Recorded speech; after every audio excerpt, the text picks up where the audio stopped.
Monsieur le Président, Madame la Garde des Sceaux, Monsieur le rapporteur, chers collègues, ce texte nous amène à nous questionner plus largement sur le fonctionnement de notre système juridique, parce que rarement un État comme le nôtre aura connu une longévité de son système juridique aussi importante que la Ve République. Cela fait 60 ans que notre Constitution est en place, cela fait 60 ans que nous accumulons des règles, que nous accumulons des lois, des décrets, des normes, ou, et je tiens à le préciser, à le dire aussi, de la jurisprudence. Parce que souvent on parle de l'inflation normative, d'initiative parlementaire, d'initiative gouvernementale. Force est de constater que la jurisprudence, elle aussi, est une forme d'inflation normative qui conduit à augmenter le nombre de règles, d'interprétations de la règle qui s'appliquent à nos entreprises, à nos associations, à nos collectivités territoriales. Et progressivement, cet empilement de règles, cet empilement de textes, cet empilement de contraintes nous conduit à oublier les fondamentaux de notre système juridique. Nul n'est censé ignorer la loi. Et ça devient de plus en plus difficile à mettre en application. Et quand c'est difficile à mettre en application, tout ça induit une incompréhension du système de la part de nos concitoyens. Parce que quand le système est trop compliqué pour être appréhendé, et bon nombre de dossiers nécessitent une technicité invraisemblable de la part des juristes pour l'appréhender. Alors quand même les juristes ne sont pas tout à fait en mesure de comprendre ou de connaître les lois ou les textes qui s'appliquent, qu'en est-il du citoyen qui est amené à connaître une ou peut-être deux fois dans sa vie d'un problème juridique particulier? Eh bien, tout cela conduit à un rejet du système. Tout cela conduit à un rejet de notre système, de la démocratie libérale.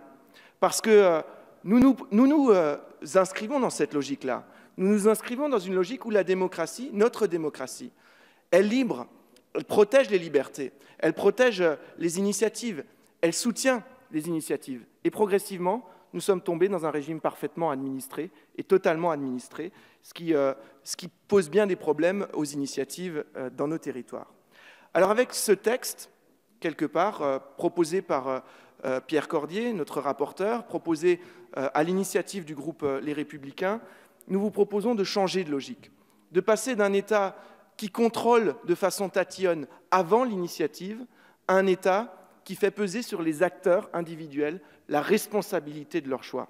Parce que nous préférerons toujours un État qui fait confiance aux acteurs et qui ensuite leur demande de respecter fermement les codes élémentaires de la vie collective, de l'État de droit, plutôt qu'un État particulièrement tatillon avant l'initiative, particulièrement tatillon avant l'installation d'une entreprise, avant l'innovation d'une collectivité territoriale, et qui ensuite ne se donne pas les moyens de contrôler l'effectivité de la mise en application de la règle. Parce que c'est bien là le mal de notre système. Nous avons un État qui est capable d'embêter chacun des acteurs individuels de nos territoires, collectivités, entreprises, associations, à remplir des multitudes de dossiers. Demander à un maire qui aurait demandé une subvention dans le cadre de la DETR ou de la DSIL, pour prendre un exemple très concret, chaque année, il y a un document en plus à fournir, chaque année, il y a un formulaire en plus à remplir. Mais à contrario, une fois que le projet est validé, une fois que l'initiative est validée, eh bien, l'acteur est complètement déresponsabilisé. On ne va presque plus jamais aller vérifier que ce qu'il a rempli dans les formulaires soit effectivement ce qu'il a mis en œuvre sur le terrain. Eh bien, nous souhaitons passer dans une autre logique, passer dans une logique où on fait confiance a priori, mais où on est beaucoup plus ferme sur le contrôle de la réalité du respect de la loi. Cela aussi contribuera à une meilleure acceptation du rôle de l'État dans nos territoires. On se couvre, l'État se couvre, sort le parapluie, sort la protection des risques, plutôt que de demander à chacune et à chacun d'assumer ses responsabilités. Et c'est là que nous vous proposons de changer de logique pour à nouveau épouser un projet de société. J'ai la chance d'être député dans une circonscription frontalière avec l'Allemagne. Et là aussi, cela nous amène à nous poser des questions importantes sur le fonctionnement de notre système. On a depuis quelques années le don en France de se plaindre d'avoir un système de l'apprentissage qui ne fonctionne pas. De se dire on va tout mettre, on va mettre le paquet parce que la voie de l'apprentissage est la voie royale pour l'accès à l'emploi et à l'ascenseur social. ce qui est à mon sens vrai. Sauf qu'on ne se donne pas les moyens d'y agir.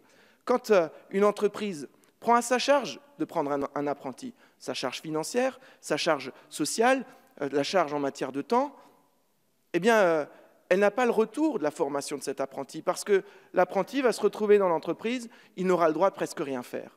Pourtant, en Allemagne, le même apprenti, il va pouvoir faire quasiment le même travail dans son apprentissage qu'un salarié de l'entreprise. Et là aussi, c'est une différence qui est liée à l'explosion des normes tatillonnes qui s'appliquent à nos entreprises. Eh bien, je souhaite que nous puissions nous affranchir de ces règles tatillonnes pour faire confiance aux maîtres de formation, aux maîtres d'apprentissage, pour emmener notre jeunesse vers un meilleur avenir économique. C'est donc effectivement notre système normatif, et c'est aussi notre logique de surtransposition quasi systématique des directives européennes que nous questionnons aujourd'hui. Parce que en cette année 2019, tellement importante pour les choix que nous voulons faire au niveau de l'Europe, il nous faut aussi être clairs et transparents avec nos concitoyens. Ça n'est pas le système juridique européen qui nous pose problème, ça n'est pas le système politique européen qui nous pose problème, c'est l'utilisation, c'est la transformation, c'est le passage par le système administratif français qui rend les politiques européennes incompréhensibles.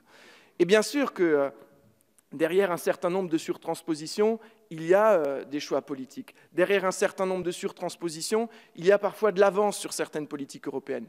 Mais ça n'est pas l'immense majorité de ces surtranspositions telles qu'elles sont perçues, comprises et telles qu'elles arrivent dans nos territoires.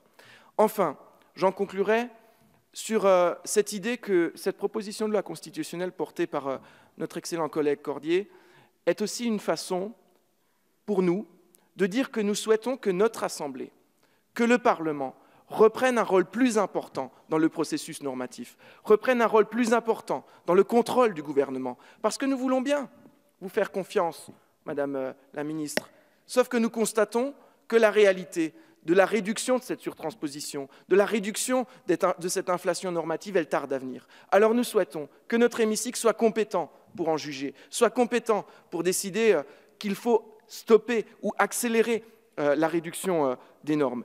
Et en quelque sorte, cette proposition de loi constitutionnelle, elle résulte de cette volonté de redonner à notre Assemblée de sa superbe, de redonner à notre Assemblée de sa compétence en matière de contrôle du gouvernement.